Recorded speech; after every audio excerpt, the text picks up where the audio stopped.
ওর ক্ষেত্রে কিন্তু আমূল পরিবর্তন বার্তা বয়ে আনতে চলেছে ফেব্রুয়ারি মাস 2026-এ। অর্থ তো অবশ্যই করে আসবে, কিন্তু মানসিক দিক থেকে কিন্তু অনেকটাই উন্নতি করবার জায়গা, উন্নতি করতে হবে, এই মনোভাব কিন্তু সেও কিন্তু প্রচুর হারে পাবে। কারণ মঙ্গল তার রাশির উপর ফুল দৃষ্টি দিয়েছে, সেই কারণে দাম্পত্য কলহ কিন্তু জানুয়ারি মাসে প্রচুর ভোগ করতে হয়েছে আপনাদের। ফেব্রুয়ারি মাসে কিন্তু তার থেকে অনেকটাই কিন্তু রিকভার করবার জায়গা বা সুযোগ বা সুবিধা আপনি কিন্তু দর্শক বন্ধু পাবেন। কারণ সিংহের এই যে বাতাবরণটা বইতে চলেছে, যেহেতু পঞ্চমপতি থাকছে কিন্তু একাদশে, এটা সবাই জানেন। আপনাকে আর্থিক দিক থেকে বলুন, আপনার মনের জোর বলুন, আপনার এগোনোর চেষ্টা বলুন, আপনার কর্মদক্ষতা বলুন, মঙ্গল কিন্তু ষষ্ঠস্থভাবে থেকে আপনাকে কিন্তু কর্মদক্ষর প্রতি প্রচণ্ড হারে ইন্টারেস্টের জায়গা তৈরি করে দেবে। এই মঙ্গল আপনার ক্ষেত্রে কিন্তু ভাগ্যটাকে কিন্তু পরিবর্তনশীল করতে পারে। কারণ আপনার ভাগ্য অধিপতি কিন্তু মঙ্গল। সেই মঙ্গল আপনার তুঙ্গি হবার জন্যে, আপনার চতুর্থপতি এবং নবমপতি তুঙ্গি হবার জন্যে, ষষ্ঠ থাকার জন্যে আপনি শত্রুর কাছ থেকে কিছু মুক্তি লাভ করবেন এবং শত্রু আপনাকে কিন্তু কিচ্ছুটি সে করতে পারবে না এবং শত্রু থেকে আপনি বেরিয়ে আসতে পারবেন এবং তাকে ডমিনেট করে। আপনার রাগ কিন্তু প্রচণ্ড হারে বৃদ্ধি করবে। এই রাগের জন্যে কিছু কিছু আপনি এই সুযোগকে কিন্তু নিজে হাতছাড়া করে ফেলবেন, নিজে কিন্তু তার কিন্তু বাতাবরণ থেকে আপনি বেরিয়ে আসবেন। মানে আপনি রাগ দেখিয়ে কোনো কিছু যদি সাকসেস পেতে চান, তাহলে কিন্তু আপনি কিচ্ছুটি করতে পারবেন না। আপনার রাগটাকে কিন্তু অতিক্রম করতে হবে। রাগ বেশি কিন্তু দেখালে একদম লসের রান আপনি করবেন। রাগটাকে আমার ভেতরে প্রতিহিংসা নিয়ে আসুন। ও পারছে, আমি কেন পারবো না, এই যদি প্রতিহিংসা আনতে পারেন, তবেই কিন্তু আপনি সাকসেস পাবেন। এই মঙ্গলের বলবত্তা থেকে আপনি কাজে লাগাতে কিভাবে আমি পারবো, আমার দ্বারা সম্ভব, আমি সাকসেস করে দেখাবো, এই মনোবলটা নিয়ে আসুন, তবেই আপনি সাকসেস। ও করতে পারছে, আমি কেন পারছি না, চেষ্টা করতে হবে, ওর থেকে ভালো কিছু করে দেখাতে হবে, এই মনোভাব যদি নিতে পারেন, তবে আপনি সাকসেস, মঙ্গলের সেই পজিটিভ জায়গাটা আপনি পাবেন। শত্রু থেকে আপনি মুক্তি লাভ করবেন এবং আপনার কর্মের দক্ষতা প্রচুর বাড়বে।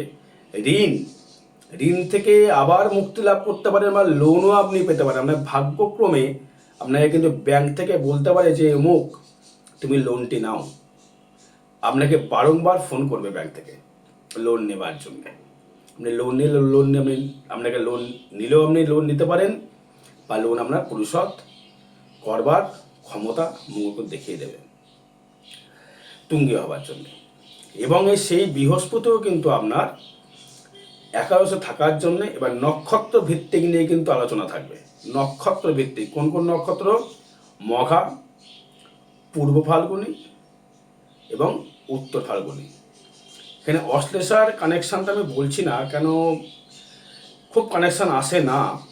তো মঘা এবং পূর্ব ফাল্গুনী নক্ষত্র কানেকশানটা দুটো নিয়ে বলবো। উত্তর ফাল্গুনী পায়, খুব কম পায়, তবু পায়। তিনটে নক্ষত্র সিংহ রাশির জন্য অবশ্য থাকবে, আপনাকে শুনতে থাকুন।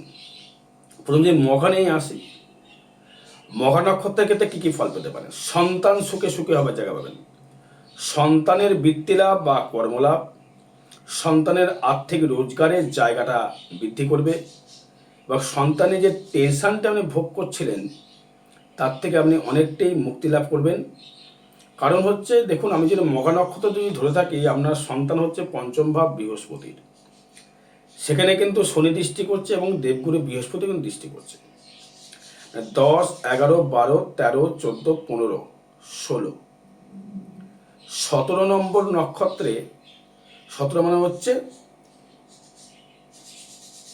অনুরাধা, মানে শনি, এবং আপনার উত্তর ভাদ্রপদ 17, 18, 19, 20, 21, 22, 23, 24, 25, 26, সেই একই কানেক্টেড। মিত্র নক্ষত্র গমন করবে শনি এবং বৃহস্পতি কিন্তু 10, 11, 12, 13, 14, 15, 16, বৃহস্পতি কিন্তু ভালো নক্ষত্রে গমন করছে না, বদ নক্ষত্রে গমন করছে। জন্মস বিপদকে প্রত্যেক সাধারণ বদ নক্ষত্রে গমন করছে। কারণ বৃহস্পতি কিন্তু আপনাকে খুব একটা সুফল বার্তা কিন্তু বইতে পারছে না। তবুও কিন্তু পঞ্চমপতি হিসাবে যেহেতু একাদশে যেহেতু একাদশ ভাবে যেহেতু রয়েছে সাকসেস, পঞ্চমপতি সাকসেস জায়গায় কোথাও যেন একটা একটা কৌতূহল, একটা কোনো যেন একটা সমস্যা তৈরি করবে।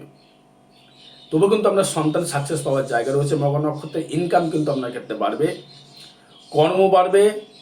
যেহেতু ষষ্ঠপতি যেহেতু অষ্টমতে রয়েছে, আপনার শরীরের দিকে তো নজর রাখতে হবে, বিশেষ করে পায়ের দিকে। পা বা নার্ভ জাতীয় বা পায়ে কোনো রকম সমস্যা, কোমরে পেন, মাজায় পেন, ঘাড়ে পেন, মাথায় পেন, এইগুলো যন্ত্রণাগুলো আমরা এগুলো ভোগ করতে হবে। এগুলো কেন ভোগ করতে হবে? শনিকে আমাদের নার্ভকে ইন্ডিকেট করে না, শনি আমাদের নার্ভকে ইন্ডিকেট করে না, বুধ আমাদের নার্ভকে ইন্ডিকেট করে। শনি কিন্তু আমাদের অস্থিকে ইন্ডিকেট করে, মানে হাড়কে ইন্ডিকেট করে। কিন্তু মঙ্গল আমাদের কিন্তু ব্লাডকে ইন্ডিকেট করে। তার ব্লাড যখন ইন্ডিকেট করে দিল ষষ্ঠ, এই জায়গাটায় রোগের জায়গাটায় কিন্তু বৃদ্ধি করছে শরীরের দিকে। অর্থ হয়তো আসবে, সাকসেস হয়তো পাওয়া যাবে, কিন্তু আপনার ক্ষেত্রে এই শারীরিক সমস্যাটা কিন্তু কিছুটা বাড়বে। যাদের হাই ব্লাড প্রেশার, তাদের বলবো তারা রেগুলার মেডিসিন ঠিক মতো নেবেন। বারবার বলছি, যাদের হাই ব্লাড প্রেশার আছে, যারা প্রেশারের যারা ওষুধ যারা খান, একটা বারও কিন্তু মিস কিন্তু একদম করবেন না। একদম কখনো খাবার মিস করে ফেলবেন, যেন ওষুধ যেন মিস না হয়। বলতে পারলাম? সেভিংস আপনার তুলনায় অনেকটাই বাড়বে, সেভিংস বাড়বে। মকর নক্ষত্রের ক্ষেত্রে বন্ধু পেতে লাভ করতে পারবেন। বন্ধু ভাগ্য ভালো জায়গা কানেকশন তৈরি করছে, যোগাযোগ মাধ্যমটা ভালো জায়গা দেবে। কারণ যাদের বিবাহ, যাদের সুসম্পন্ন যোগ চলছে, সিংহ লগ্নের ক্ষেত্রে বিবাহ যোগ কিন্তু মাঘ মাসে প্রচুর হারে কিন্তু বিবাহ হচ্ছে বা হবে। কারণ হচ্ছে সিংহ রাশির বিবাহ কেন হচ্ছে? তার তৃতীয় পতি সপ্তমে একাদশ পতি তাকে দৃষ্টি করছে, একাদশ ভাব থেকে দৃষ্টি করছে। বিয়ে হতে বাধ্য সিংহ রাশি বা সিংহ লগ্নের ক্ষেত্রে। মিলিয়ে দেখে নিন, এই মাঘ মাসে যদি 100টা বিবাহ হয়, কথা বলছি, তার মধ্যে 90টা কিন্তু সিংহ রাশি বা সিংহ লগ্ন বা মিথুন রাশি বা মিথুন লগ্ন, এদের কিন্তু বিবাহ কিন্তু ম্যাক্সিমামটাই বেশি সাকসেসফুল তারা হচ্ছে। খুব কাছাকাছি যোগাযোগ হয়ে আপনার সাথে বিবাহটা হবে। এবার আসবো হচ্ছে ফোর্থের যে জায়গা থেকে, গৃহ জায়গা থেকে কিছু সমস্যা আসতে পারে, বাড়িঘর নিয়ে কোনো রকম সমস্যা আসতে পারে, কিন্তু গৃহযোগ কিন্তু ভালো কানেকশন তৈরি করছে। বিদ্যাস্থানে ডেভেলপমেন্ট রয়েছে সিংহ রাশি সিংহ লগ্নের। মকর নক্ষত্র থেকে বিদ্যাস্থানে ডেভেলপমেন্ট রয়েছে, এবং ঋণ রিপু থেকে আপনি শত্রু থেকে মুক্তি লাভ করতে পারবেন। ব্যবসার দিক থেকে ডেভেলপমেন্ট করতে পারবেন, কিন্তু চর্ম রোগ থেকে সাবধান থাকতে হবে, গোপন শত্রু থেকে আপনাকে সাবধান থাকতে হবে।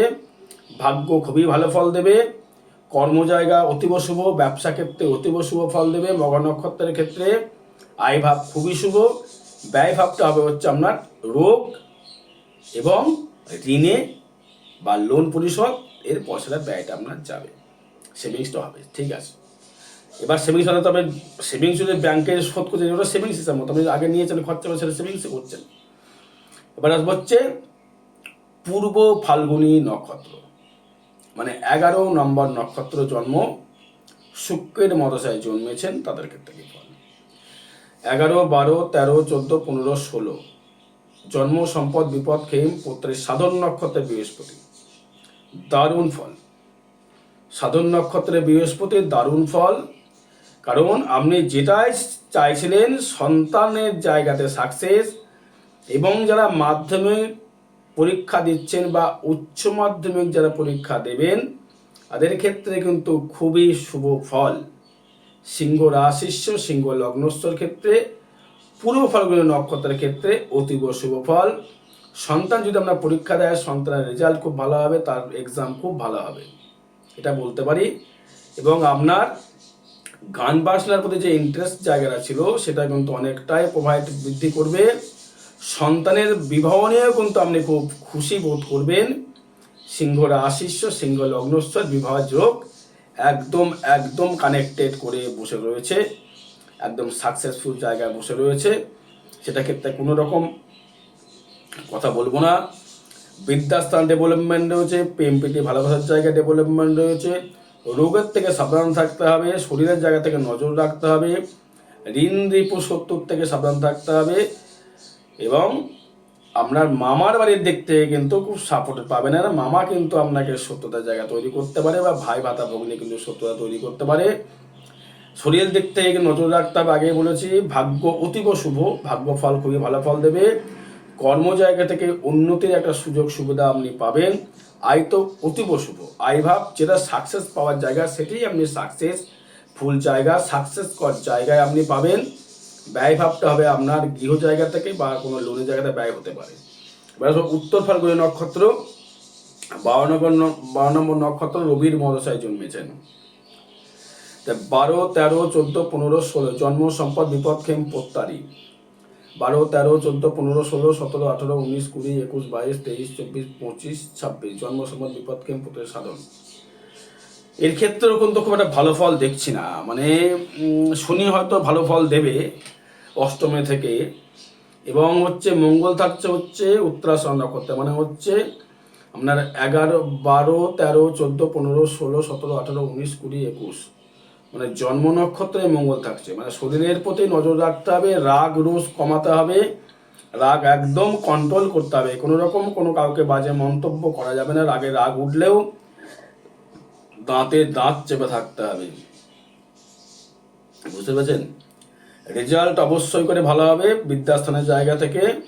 আর প্রত্যয় নক্ষত্র থাকছে বৃহস্পতি, মানে প্রত্যাখ্যান প্রচুর করতে হয়, মানে আপনাকে প্রচুর স্ট্রাগল করতে হবে, ফেব্রুয়ারি মাসে প্রচুর স্ট্রাগল করতে হবে। বিবাহ জায়গা থেকে শুভযোগ লক্ষ্য করা যাচ্ছে। সেভিংস অবশ্যই করে হবে, আগের তুলনায় জানুয়ারি মাসে যেমন হয়নি তার থেকে সেভিংসটা বাড়বে। ঋণ থেকে আপনি অনেকটাই মুক্তি লাভ করতে পারবেন। নতুন করে বন্ধু বান্ধবের জায়গা থেকে বিবাহ যোগ সৃষ্টি করবে, নতুন পরিচয় পরিচিতি বাড়বে, দোকানে ক্লায়েন্ট বা কাস্টমার আপনার ক্ষেত্রে বাড়বে, এবং গৃহসুখের জায়গা থেকে ভালো রকম সুযোগ সুবিধা পাবেন। মাথা প্রচণ্ড গরম থাকবে, মাথা কিন্তু নিজেকে কন্ট্রোল করতে হবে।